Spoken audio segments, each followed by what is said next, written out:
Bon pour vous. Alors, messieurs, dames, bonsoir. Donc, je déclare la séance du Conseil municipal du 15 décembre 2021 ouverte. Et comme habituellement, donc, je vais procéder à l'appel. Donc, Madame Lesbat, Présente. Monsieur Lureau, Présent. Madame Brochard. Alors, Monsieur No a donné pouvoir à Madame Brochard, Madame Vinter, Monsieur Verdon, Présent.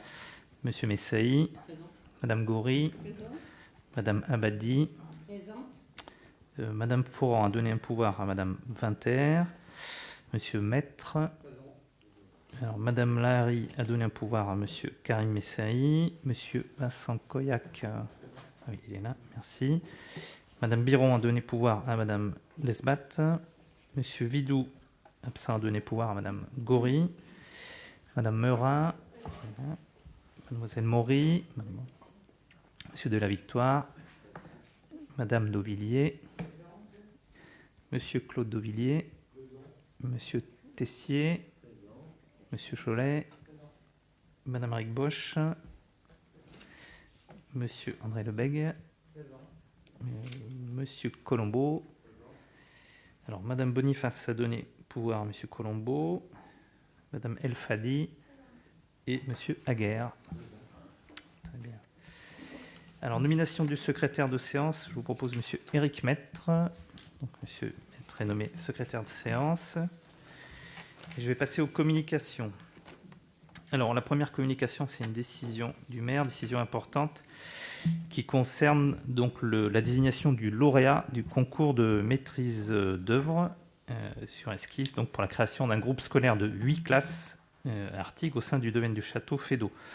Donc, le lauréat désigné est le groupement conjoint Dauphin Architecture.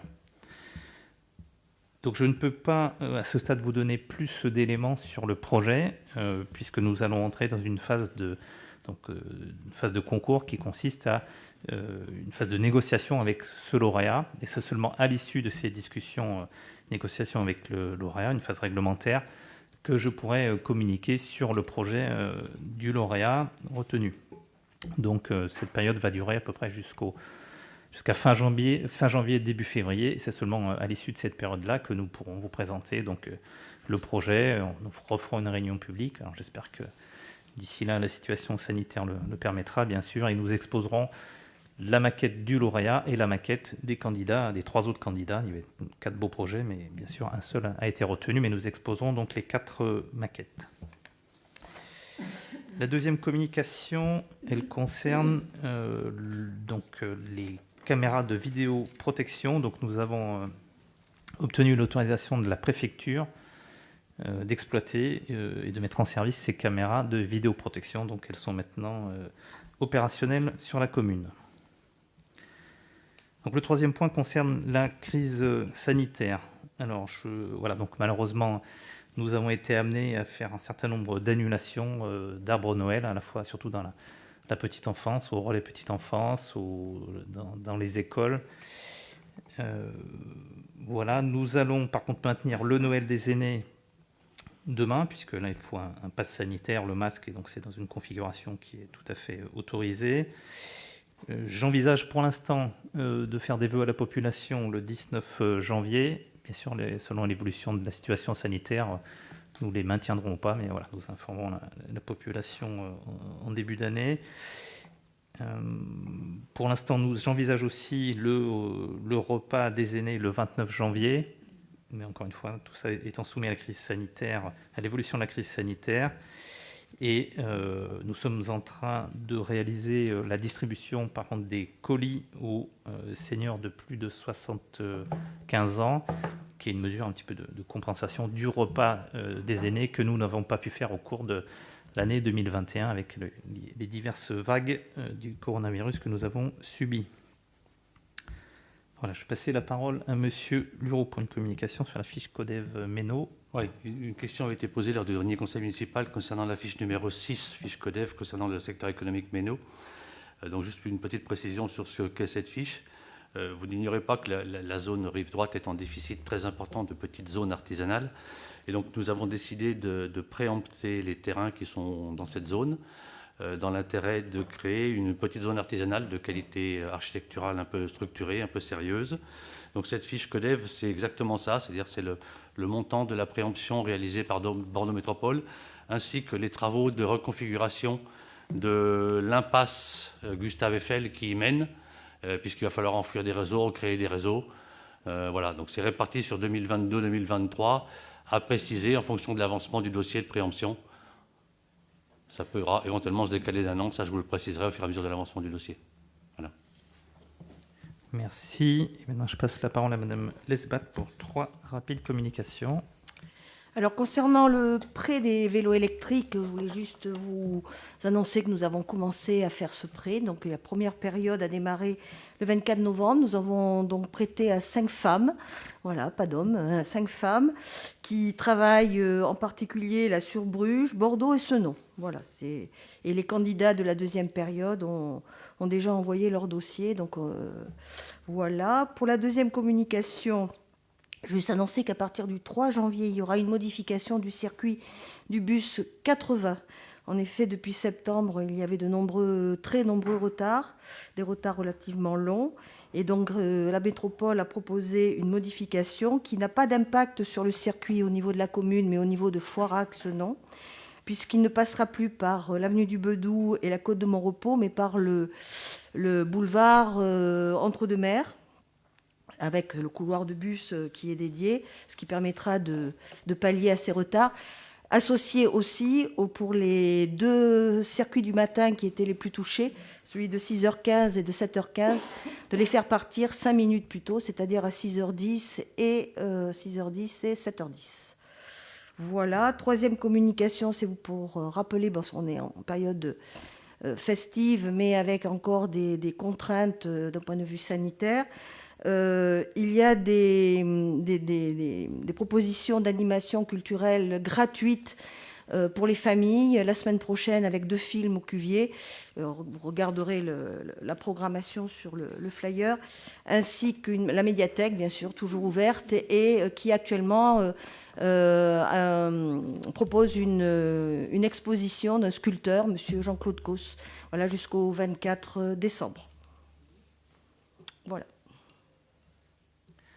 Merci.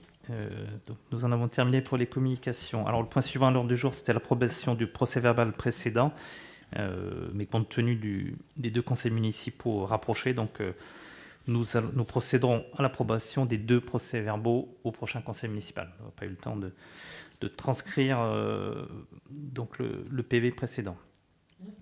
Nous allons donc pouvoir maintenant passer aux délibérations. Je passe la parole à Monsieur Messailly pour la première délibération, numéro 111. Merci, Monsieur le maire. La délibération 211 est relative à l'engagement avant le vote du budget.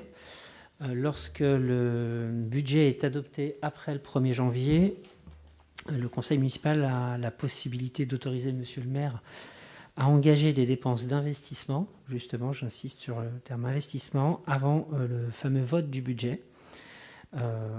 Ces dépenses, le Code général des collectivités territoriales prévoit justement qu'on puisse engager un quart des crédits prévus au titre de l'exercice précédent, en l'espèce l'exercice 21. Donc ça permet à la collectivité de ne pas attendre le vote du budget pour commencer à exécuter des dépenses d'investissement. S'agissant donc des dépenses de fonctionnement, parce comptabilité publique, l'autorisation du Conseil n'est pas nécessairement requise selon le Code général des collectivités territoriales. Donc il est ainsi demandé au Conseil municipal d'autoriser Monsieur le maire à engager, avant le vote du budget de dépenses d'investissement au titre de l'exercice 22, à hauteur effectivement donc du quart maximum des dépenses prévisionnelles de 21 par chapitre et ou par opération qui sont détaillées dans le corps de la délib, selon la répartition effectivement de cette délibération que vous avez sous les yeux, et pour ce qui concerne le budget principal mais également le budget annexe. Alors les chapitres et opérations en question, je ne vais pas forcément vous les détailler au centime près, mais il s'agit d'opérations 204, du chapitre 204 et des opérations 11 à 20. Et concernant les écoles d'art, il s'agit donc du chapitre 20 et 21 sur les immobilisations corporelles et incorporelles. Donc, il vous est proposé donc d'autoriser Monsieur le maire à engager, à liquider et à mandater les dépenses d'investissement hors dette, bien évidemment, dans la limite du quart des crédits, comme je viens de vous le préciser, pour la période du 1er janvier jusqu'au vote du budget primitif, et conformément aux autorisations définies par cette présente délibération. D'autoriser également Monsieur le maire à engager, liquider et mandater les dépenses d'investissement dans la limite du quart des crédits pour la partie école d'art. Enfin, d'autoriser Monsieur le maire à prendre toutes les mesures d'exécution, toutes les mesures nécessaires à l'exécution de la présente délibération. Je précise néanmoins que c'est une délibération habituelle et que cette manière de procéder est tout à fait classique. Monsieur le maire, je vous laisse procéder au vote. Oui, d'abord, demander s'il y a des questions relatives à cette délibération. Non, je n'en vois pas. Eh bien, écoutez, nous allons procéder au vote. Donc, qui est contre? Personne. Qui s'abstient? Personne non plus. Merci. Donc, à l'unanimité, la délibération est adoptée. Je vous en remercie. Monsieur Messey, vous pouvez poursuivre sur la délibération. Décision modificative numéro 2 du budget principal. Merci, Monsieur le maire. Donc, délibération 112, dans le même esprit. Vous verrez que les deux prochaines sont également dans cet esprit-là. Pardon. Il s'agit donc en l'espèce d'autoriser Monsieur le maire à procéder à des ajustements de crédit, notamment sur chapitre 12, suite à une incohérence constatée entre l'exécution enregistrée dans le logiciel comptable et celle enregistrée dans le logiciel RH. Donc, la présence d'une délibération modificative vise à rectifier la prévision afin de pouvoir passer les payes de décembre. Donc, plus clairement, en fait, il s'agit d'une écriture comptable pour prendre en compte cette erreur matérielle et ça permettra de faire procéder au paiement des salaires pour le mois de décembre. Merci. Avez-vous des questions? Oui, Madame Rigbosch. Pour information et plutôt pour éclaircissement, donc bien entendu, on ne conteste pas qu'il faut payer des rémunérations ou des charges sociales liées à ces rémunérations. La seule question que moi je pose, c'est au nom de tout le monde, c'est vous compensez cette dépense de 21 786 € et vous diminuez un investissement construction pour la même somme. Est-ce qu'on pourra avoir un éclaircissement sur cette diminution d'investissement pour 21 786 €? Qui ça concerne? Quelle construction ça concerne? Voilà, c'est pour information et pour un éclaircissement des choses. Alors, simplement, nous avons toujours dans le budget, sur l'opération, je crois que c'est la 21, sur l'opération de l'école, de l'ordre de 4 millions d'euros qui sont chaque année présentés. Donc, c'est simplement sur cette enveloppe que l'on rebascule quelques éléments de fonctionnement qui sont des enveloppes prévisionnelles, tout simplement. Non, là, on parle de 0,5 pour 1000 du budget. C'est pas des questions de proportion. C'est juste sur quelle enveloppe vous le prenez. Oui, voilà. me semble-t-il. C'est juste la question que nous posons. Sur quelle enveloppe vous prenez les 21 786 Oui, c'est sur le chapitre 23, construction. Donc dans construction, le détail, mais construction... sur la commune d'Artigues, construction, il y en a beaucoup. Voilà. C'est sur quel projet vous prenez les 21 786 €. C'est juste une question pour qu'on soit informé. C'est tout. Monsieur Messey. On ne prend pas ces 21 000 et quelques euros, 21 786 € sur une opération en cours. Dans le vote du budget, comme vous le savez, il y a une partie investissement et une partie fonctionnement. En l'occurrence, c'est sur cette partie investissement et ce n'est pas sur une opération en cours. C'est ni sur l'école, ni sur de la réhabilitation de patrimoine existant. C'est sur une enveloppe prévue et budgétée. Donc en fait, globalement, il s'agit d'une écriture comptable sans incidence sur notre patrimoine, sans incidence sur nos constructions, actuels et à venir. Donc c'est juste un jeu d'écriture comptable, véritablement sans incidence. Je suis d'accord avec vous. Je suis un ancien directeur financier d'entreprise, donc une écriture comptable, je sais ce que ça veut dire. Jusque derrière une écriture comptable, il y a forcément quelque chose. C'est juste la question que je pose. Qu'est-ce qui est derrière l'écriture comptable? Je pose juste cette question. Elle est simple, elle est claire, elle est nette et elle est précise. Qu'y a-t-il derrière cette écriture? Ce n'est pas la somme qui est importante, c'est juste que nous, on voudrait savoir qu'est-ce qui est derrière. C'est tout. Voilà, c'est pas compliqué. Qu'est-ce qu'il y a derrière celle-là? Bon, On comprend bien que vous avez des salaires à payer, Oui, et ça, on ne le conteste pas. Je vais jusqu'au bout de mon raisonnement. J'ai compris votre Excusez-moi. question, Madame Rigbosch. Donc, Voilà. nous avons une commission finance où la question n'a pas été posée. Donc, nous regarderons dans le détail et nous apporterons la réponse au prochain conseil municipal. Je n'ai pas Je le vous détail. en remercie. Encore une fois, c'est un montant de 0,5 pour 1000, C'est ne pas serait-ce une que question, de la c'est masse pas une question de salariale. pourcentage, monsieur le maire. Excusez-moi. Ce n'est pas Madame une Rigbosch, question de pourcentage. Madame c'est une Rigbosch, question- j'apporte une réponse à votre question.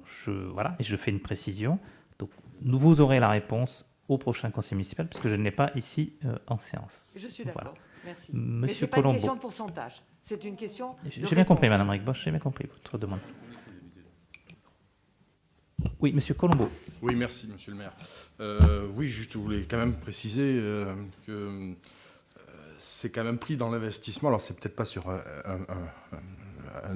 projet particulier, mais c'est quand même de l'investissement qui sera pas mis dans un projet en particulier, donc qui bascule sur le fonctionnement. Donc, ça a quand même une incidence. Enlever du fonctionnement pour le mettre sur de l'investissement pour mettre sur le fonctionnement, ça a forcément une incidence. Puis c'est quand même quelque chose qu'on aurait pu mettre sur un projet qu'on ne mettra plus parce qu'on le déplace sur le fonctionnement. Même si c'est que 21 000 euros, monsieur le maire, ça reste quand même 21 000 euros qu'on aurait pu mettre ailleurs, dans l'investissement. Sachant que nous sommes au 15 décembre, sur les investissements, on ne va pas faire d'investissement entre le 15 et le 31 décembre, hein, monsieur Colombo. Donc, on est d'accord, mais... ce sont essentiellement des écritures. Encore une fois, sur un budget de près de 10 à 12 millions d'euros sur la commune, on va ergoter pour 20 000 euros. On ne mégote pas, monsieur le maire. Bien. Et puis, Monsieur petite Colombo. parenthèse, monsieur le maire, parce que vous rapportez toujours aux commissions. Les commissions, c'est du technique, mais les artigués, ils écoutent aussi le conseil municipal, ils ont le droit de savoir, et ils ne savent pas ce qui se dit dans les commissions. Donc, on a le droit de poser les questions aussi en conseil municipal pour avoir les réponses. Alors, ce qui serait plus intéressant, c'est que vous posiez la question en commission, ce qui nous permet d'apporter la réponse en conseil, de reposer la question en conseil municipal, de sorte que les artigués soient au courant. Voilà, on n'a pas toujours le détail de toutes les questions techniques et des lignes de chaque tableau de manière extrêmement détaillée. Bien, s'il n'y a pas d'autres questions, je vous propose de passer au vote. Pas d'autres questions, donc nous passons au vote. Donc, qui est contre cette décision modificative? Personne. Qui s'abstient? Personne non plus. Donc, à l'unanimité, la délibération est adoptée. Merci. Délibération suivante, toujours Monsieur Messailly.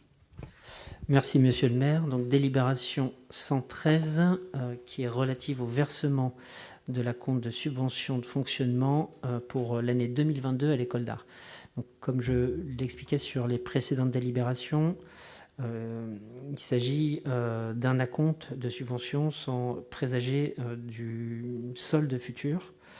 Donc, il s'agit véritablement d'assurer le fonctionnement de l'école d'art, et c'est tout à fait classique pour le début uniquement de 2022. Il lui convient donc de lui assurer à cette école d'art un niveau de trésorerie suffisant. Avant le vote du budget, il est proposé donc au Conseil d'autoriser le versement d'un acompte pour la partie subvention. Cet acompte correspond à 50% du montant de la subvention versée au titre de l'exercice en cours, soit 97 250 euros. Je le redis, le solde de cette subvention sera versé après le vote du budget primitif. Monsieur le maire. Y a-t-il des questions? Non, pas de questions. Écoutez, je vous propose de passer au vote. Donc, qui est contre? Personne. Qui s'abstient? Pas plus. Donc, à l'unanimité, j'en déduis que tout le monde est d'accord. Cette délibération est adoptée. Et nous passons à la suivante. Un peu dans la même veine. Monsieur Messailly. Merci, monsieur le maire. Donc, à l'instar de ce que l'on vient de voter tous à l'unanimité sur l'école d'art, il s'agit de procéder au vote de même nature pour le CCAS et donc de proposer le versement d'un acompte de subvention de fonctionnement pour l'exercice suivant et uniquement pour le début de l'exercice d'ailleurs. Encore une fois, c'est pour assurer donc un niveau de trésorerie suffisant avant le vote du budget. Et cet acompte correspond à 50% du montant de la subvention. Subvention versée pour 21, je précise. Donc c'est 156 612 euros et 50 centimes pour être très précis. Le solde, encore une fois, de cette subvention sera versé à l'issue du vote du budget primitif. Bien, y a-t-il des questions? J'imagine non plus. Alors nous passons au vote. Donc qui est contre? Personne. Qui s'abstient? Non plus. Donc à l'unanimité, la délibération est adoptée. Et je vous en remercie. Alors maintenant, je vais passer la parole à Madame Brochard qui va traiter donc le projet de délibération numéro 116 et ensuite, puisque elles sont liées, le projet de délibération numéro 120. Madame Brochard.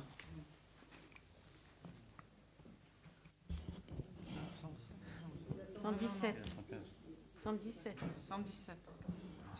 Pardon, autant pour moi. Dans la 115, Oui, alors pardon, donc c'est là. Oui. Non, pardon, donc je reprends. La délibération 115, c'est Madame Brochard qui va la traiter, voilà. ainsi 115. que le projet de délibération numéro 120. Et Bon, enfin, 115. 115 et 120, s'il vous plaît. Oui, bonsoir. Donc, nous allons aborder l'attribution des subventions. Vous savez que la ville attribue chaque année des subventions aux associations, sous réserve que leurs actions présentent un intérêt public local. Ces subventions ont notamment pour objet de soutenir le fonctionnement général des associations. Compte tenu du calendrier budgétaire 2022 prévoyant le vote du budget primitif en mars 2022, et afin de pouvoir apporter un soutien au secteur associatif dans le cadre de son fonctionnement, comme nous avons fait l'année dernière, il est proposé de verser une aide financière correspondant à 50% de la subvention. Ce premier acompte sera complété par le versement du solde de la subvention lors de la séance dédiée au vote du budget primitif 2022. Donc, le conseil municipal, après en avoir délibéré, décide donc d'accorder un acompte de subvention correspondant à 50%. Très bien. Donc y a-t-il des questions sur cette délibération? Non, je n'en vois pas. Nous passons au vote. Donc qui est contre? Personne. Qui s'abstient? Non plus. Donc à l'unanimité, la délibération est adoptée. Donc, puisqu'elle concerne le même sujet, mais une seule association, la SJA, nous passons à la délibération. Pour la délibération 120. Madame Brochard, toujours. Donc, il s'agit des chèques-cartes. Je vous rappelle que... Pardon. Non, la 120 qui concerne donc du coup l'association, la subvention à l'association SJA, s'il vous plaît. Voilà, Oui, parce que c'est le que même sujet. l'association SJA est donc décidée à part. Donc, il s'agit de la même demande et nous avons décidé donc d'accorder, après avoir délibéré, d'accorder un acompte de subvention d'un montant de 1 744 € à l'association SJA au titre de l'année 2022, équivalent à 50% du montant de la subvention versée en 2021. Voilà. Alors nous séparons donc cette délibération pour permettre à un élu de ne pas participer au vote simplement sur cette délibération, puisque cet élu est responsable, enfin est au bureau d'une association, et donc ce qui est une obligation, on ne peut pas voter une délibération quand on est membre du bureau d'une association. Alors, donc, y a-t-il des questions préalables sur cette délibération? Non. Donc, je pense que Monsieur Dauvilliers, vous n'allez pas prendre part au vote, c'est bien ça. Donc, qui est contre? Personne. Qui s'abstient? Personne. Donc, je vais vous demander donc de lever la main. Donc, nous sommes donc, voilà, donc Monsieur Dauvilliers ne prend pas part au vote, donc à l'unanimité, des votants, la délibération est adoptée. Merci. Alors, nous reprenons le cours normal de l'ordre du jour. Et donc, c'est maintenant Madame Winter qui va traiter la délibération numéro 116, s'il vous plaît. Alors, la délibération 116 concernait relative à la signature de la convention d'une occupation à titre précaire et révocable avec l'association France Horizon. Donc, ça concerne le logement 72 avenue de l'Église romane, un logement de fonction qui est situé sur le site de Bétail, qui est inoccupé depuis avril 2020, qui a permis d'accueillir des familles en situation de difficulté suite aux inondations du 18 juin 2021, à titre exceptionnel et puis dans l'urgence. Bon, je vous rappelle que ce logement est meublé et vraiment bien fonctionnel. Il est meublé grâce à des dons d'Artiguet, je le rappelle, que nous remercions. La mairie d'Artigues s'est portée volontaire, comme les 28 communes de la métropole, pour un accueil temporaire d'une famille évacuée d'Afghanistan dans le cadre de l'opération Apagan. Je vous rappelle que c'est suite à la prise de Kaboul par les talibans en août 2021. Mais également, il va avec un devoir de solidarité envers ces populations persécutées. Donc, l'association France Horizon est chargée de l'accompagnement social des ménages concernant cette famille et des démarches administratives. Donc, une convention d'occupation à titre précaire et révocable, donc pour une durée d'1 an, est signée entre la ville d'Artigues et l'association France Horizon. Ce qui permettra, donc, c'est ce temps d'accueil provisoire doit permettre à la famille d'obtenir un statut de réfugié et ainsi de pouvoir percevoir les aides sociales, comme tout Français, permettant d'accéder à un logement durable dans le parc social, sachant que Bordeaux Métropole mettra à disposition ces logements réservataires du parc social pour reloger ces familles. Donc, l'ensemble des modalités d'occupation sont prévues dans la convention annexée à la présente délibération. Donc, il est proposé au conseil municipal d'autoriser monsieur le maire à signer la convention avec l'association France Horizon et de permettre l'accueil temporaire d'une famille afghane évacuée. La commission solidarité et le conseil municipal, après en avoir délibéré, autorise monsieur le maire à signer la convention avec l'association France Horizon pour permettre cet accueil temporaire d'une famille évacuée d'Afghanistan à titre gracieux. Merci Madame Winter. Y a-t-il des questions concernant cette délibération? Non, pas de questions. Eh bien, écoutez, nous allons passer au vote. Donc, qui est contre? Personne. Qui s'abstient? Non plus. Eh bien, écoutez, merci à l'unanimité pour le vote de cette délibération. Merci beaucoup. Alors, je repasse la parole maintenant à Madame Brochard pour la délibération relative aux chèques-cartes. Donc, je vous rappelle que les chèques-cartes ne représentent pas une subvention, mais c'est simplement destiné à faciliter l'inscription des jeunes artiguais âgés de 4 à 18 ans dans des associations sportives ou culturelles. Donc, nous avons une première délibération concernant ces chèques-cartes. Le dojo Artiguet, 940 €. La SGA, 700 €. Artigues Vélo Club, 200 €. Artigues Basket Club, 520 €. La CCM, 260 €. Handball, 240 €. Pongiste Artiguet, 40 €. Gymnastique volontaire d'Artigues, 60 €. Tennis club d'Artigues, 1560 €. Le conseil municipal, après en avoir délibéré, décide d'autoriser le remboursement des sommes indiquées dans la présente délibération. Merci. Avez-vous des questions? Non, pas de questions. Eh bien, nous passons au vote. Donc, qui est contre? Personne. Qui s'abstient? Pas plus. Donc, à l'unanimité, la délibération est adoptée. Je vous en remercie. Je passe maintenant à la parole à Madame Lesbat. Alors c'est c'est la signature d'une convention entre Artigues, près Bordeaux, l'IDAC, c'est-à-dire le département, et la compagnie Sorab-Chitan.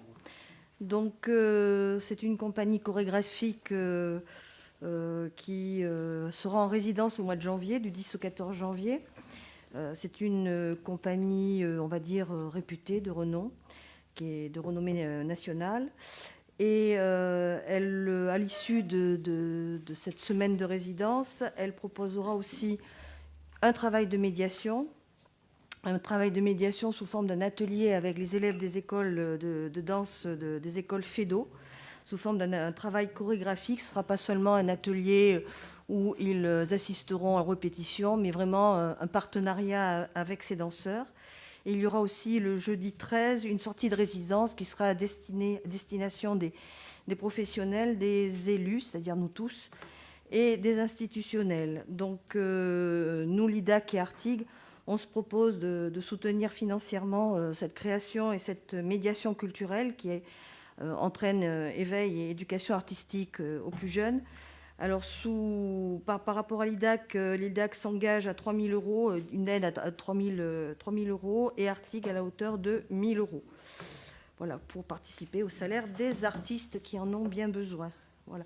Et je voudrais juste souligner que l'IDAC, pour la première fois, Artigues soutient une compagnie qui est en résidence et non pas en prestation devant public, tout public, ce qui est assez rarissime.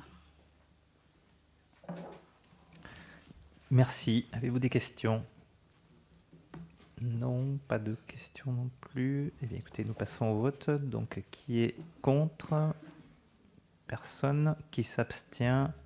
Personne non plus. Eh bien, à l'unanimité, cette délibération est adoptée. Je vous en remercie. Et nous passons à la dernière délibération, si je ne me trompe pas. Donc, Madame Winter, 119. Merci, Monsieur le maire. Donc, cette délibération 119 est relative à la convention d'habilitation informatique, structure et de son annexe concernant la mise en ligne sur le site monenfant.fr. Donc, la CAF a créé le site monenfant.fr pour accompagner les familles et faciliter les recherches en matière d'accueil de jeunes enfants, proposant une information personnalisée sur les offres. Ce dispositif permet d'enrichir et de mettre à jour les données relatives aux établissements d'accueil pour des informations portant sur les modalités de fonctionnement et les disponibilités de places. Donc, la commune d'Artigues assure la gestion, je vous rappelle, de l'EAJE, les jeunes pousses. Donc, il est nécessaire de signer une convention d'habilitation informative avec le service de la CAF pour obtenir donc les codes d'accès indispensables à la transmission des données. Les personnes qui seront habilitées, donc la directrice petite enfance, son adjointe, la coordinatrice et l'animatrice du RPE, relais petite enfance. Donc, ces personnes mettront à jour les disponibilités et les informations relatives au fonctionnement de l'AEJE. Donc, il convient de présenter au conseil municipal la convention d'habilitation informatique, son annexe, et donc nous demandons le conseil municipal, après en avoir délibéré, autorise Monsieur le maire à signer la convention d'habilitation informatique structure et son annexe concernant la mise en ligne donc sur le site monenfant.fr.